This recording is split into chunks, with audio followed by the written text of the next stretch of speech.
Hello, my name is Emily, and this is Thrifty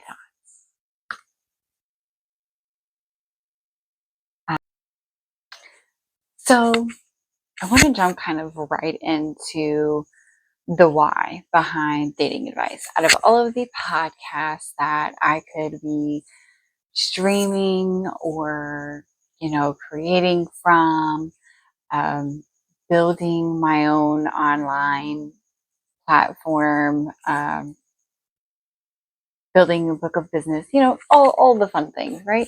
So, why dating advice? To answer that, you have to know, a little bit more about me and where I come from and what I've been through. And those types of things obviously come with time. So across this timeline, you'll start to see and understand how it's a part of me. It's a deeper passion of mine to take the knowledge that I have inside of my brain and just share it with all of you wonderful individuals. So why not, right? Um, my biggest thing is not like, okay, flex. My biggest flex is that my husband and I actually met on Tinder. And um, our chemistry, and I think that the way that we interact with one another whenever we're in public and just kind of how we gravitate towards one another, um, it always seems to shock people. Um, so it's kind of like a little party trick, you're going out and you're meeting a group of people for the first time. Some are married or some are single, and they see how you and him, how we interact with each other. And eventually somebody says, well, how did you guys meet? And I used to be like, we met on Tinder. Because that's my favorite thing about us is that we both got on there at the same time for a short amount of time, found each other, jumped offline, and just now we're living our lives together.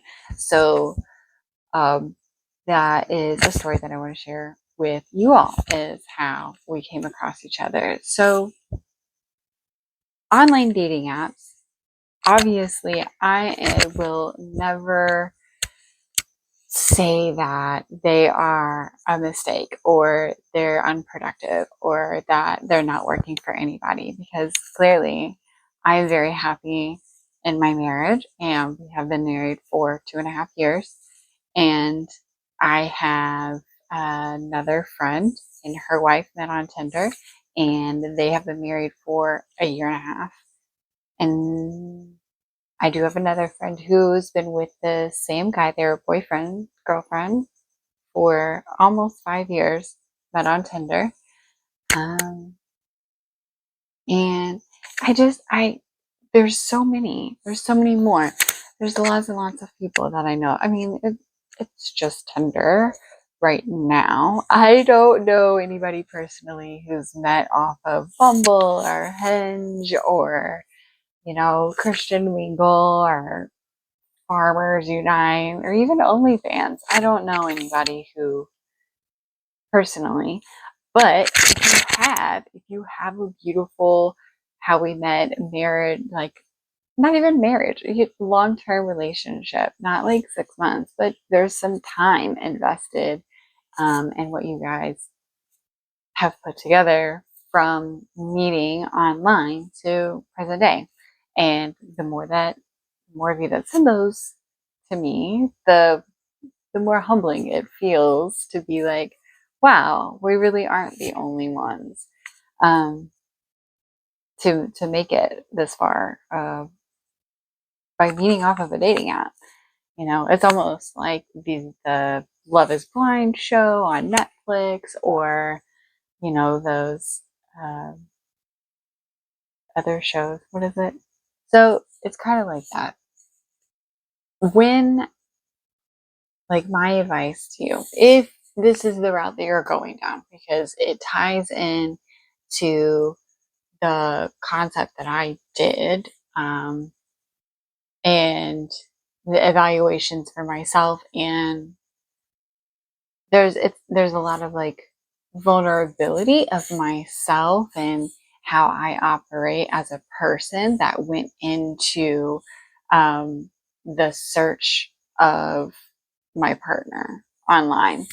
Um, there's always the things that people say about Tinder. Well, it's just for one night stands, or it's just for friends with benefits. There's nothing serious can come off of Tinder. And I think maybe that's what the biggest like shock is for people, is knowing that there are married couples from Tinder, because of its reputation. So I hope Tinder endorses me for this. Anyways,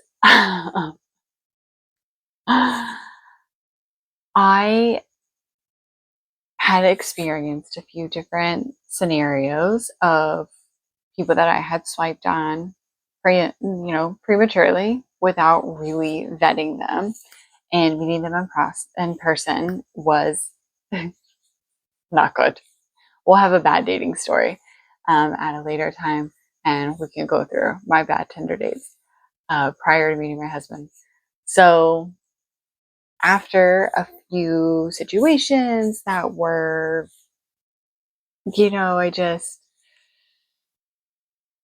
I was like, let me just try and change it up, right? So generally you're swiping and you're like, this person is attractive or not. And then you continue through their pictures if they have a bunch.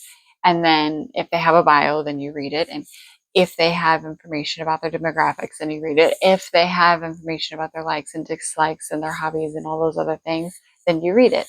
A lot of those ifs, I think, end up contradicting each other at the end of the day, because you are evaluating this person, you're prejudging them before you speak to them, before you meet them in person.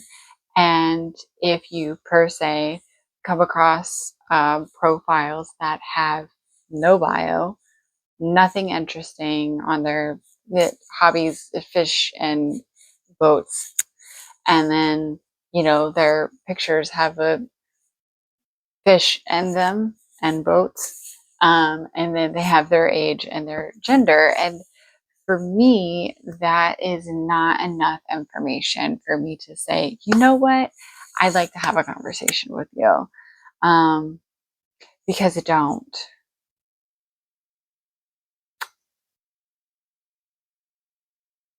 I don't want to. So with that, I mean, you're dating. I was dating to find a friend. I was looking through these many, many males and trying to see who would fit my husband portfolio that I had envisioned for myself. And this wasn't like an overnight decision. This was an evaluation afterwards. I consciously did not recognize that that is what I was doing at the time.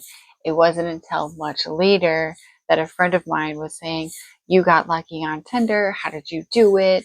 I'm trying to find somebody that I could really connect with and kind of follow in your path. And I said, well,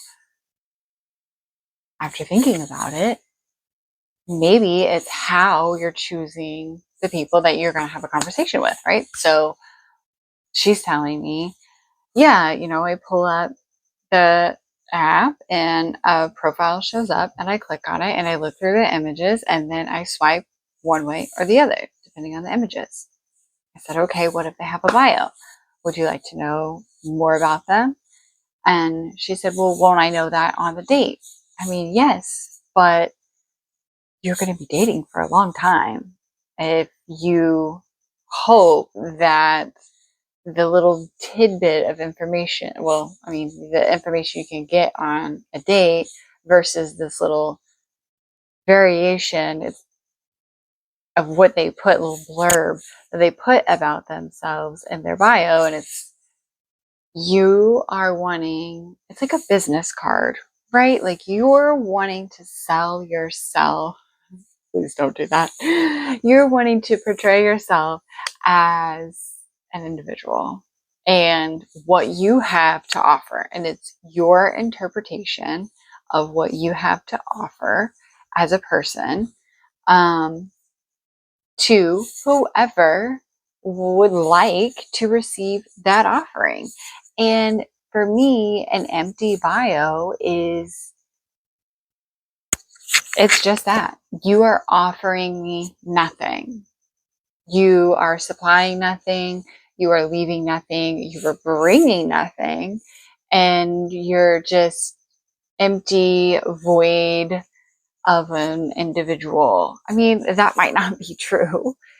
Those individuals who had no bio or information on there, maybe like one image and a DTF sign or something, those individuals were there for their purpose. Okay. And me choosing to swipe on individuals who had a bio versus ones who didn't, that was my purpose and why I was there. I would like to meet who you think you are before I meet you. And I think that was the narration behind my attack, my journey to finding my husband on Tinder. And it's kind of like interesting to know the dynamics of my brain coming to these conclusions, right? Because I didn't even think of anything. I was like, honestly, at the time, and I do remember this because there were several guys back to back right before I swiped on my husband. And I'm looking at him, I'm like, your shirt is off, your shirt is off, your shirt is off, and you have nothing in your bio. So you're egotistical and you don't have anything to communicate to the world. Great. I'm glad that you are so, to me, it's giving surface level. It's giving superficial. It's giving, you know, maybe they're not actually like that. How I was raised was to protect your image and your reputation and make sure that you don't do anything out of character, so on and so forth. So I could not, the core of me could not sleep at night, think like not acting on those core ideas of me as a person, like who I am as a person. So I didn't change who I was just because of what I was. I think if I was DTF instead of looking for my best friend and my forever, I wouldn't have used an app.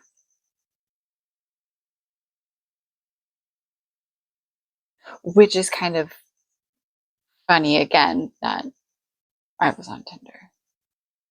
That was really ironic. Isn't it ironic? Moving on. The pictures, of course. My husband had no images that were him with his shirt off or anything like that. I don't know that it has anything to do with him not being the typical in shape male kind of thing.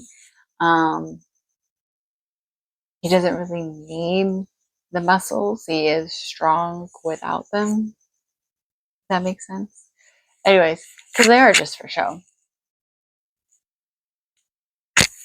I'm just saying.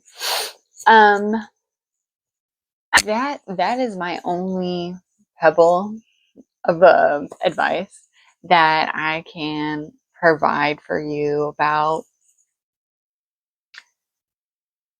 just like the key element that I had in finding my forever. It's just, really focus in on what you're wanting out of that experience and what you want on the other side of it. Portray what you're wanting, accurately. Be yourself always.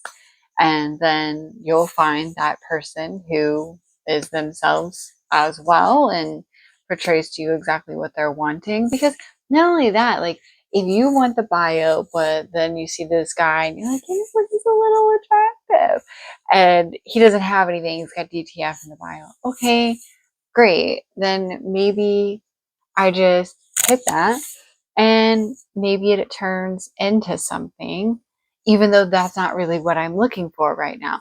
Stop yourself, because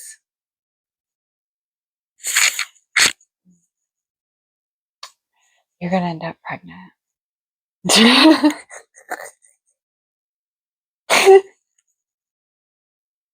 Okay, you're not. Sorry, I scared you. What you're doing is you are doing two things. One of two things. One thing is you're self-sabotaging. So you are already setting yourself up for failure. You're in your head thinking, I'm going to go on this app and I'm going to fall in love. And the first thing that you did, this is what happened. Your lady bits actually chose that man for you because your heart was taking a nap. That's fucking what happened. Sorry, I shouldn't have cussed. Now I have to edit that out. Oh, wow. So, what you should do instead of following your lady bits, unless you're like me and you can separate your heart's feelings from what your lady bits wants to go through, and you can one and done them like they can do, right? You can do that. Proceed. Continue, my lady. You're doing great. You don't need me, girl. Subscribe anyways. Share with your friends. Who do need me? Self-sabotage, and yeah, you're ruining any opportunity you have to actually, like, you're giving yourself false hope and prolonging the inevitable, which is to meet your partner. So by derailing yourself from the love train to the lust train, you're potentially risking meeting the right partner, right? So you can't do that because that's not fair to your heart. And maybe you should find a new vibrator. And that way your lady bits will be satisfied. That's another thing too. You could always, instead of getting on these types of apps and things, masturbate first. Yeah. Because if you handle your lady bits before you go and check out people, or your man bits. I don't even know if that was my forehead because my eyes were closed.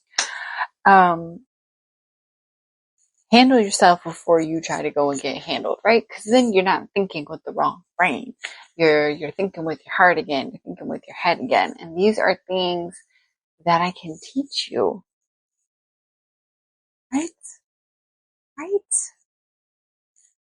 You're learning, growing, and you're caring for yourself. These are all things that I say to any friend. And this just little 20-minute monologue here, where you can hear the crows outside. That's the gist of it. That's the meat and potatoes. That's the full rodeo. As okay, Emily, in your thrifty thoughts, what is self-care like? I don't know.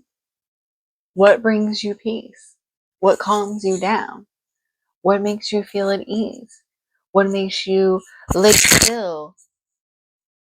What makes you lay still in the night with the critters and the creepy crawlies and everyone in the house is asleep? What brings you a sense of joy? What brings you a sense of happiness and refreshment? You know, what are the things that bring those ideas to you, those feelings, those emotions? You know, you have to start there. Okay, well, that is all we have for you guys today. I hope you enjoyed yourself. I hope you are growing and you are healing, and most of all, you're taking care of yourself.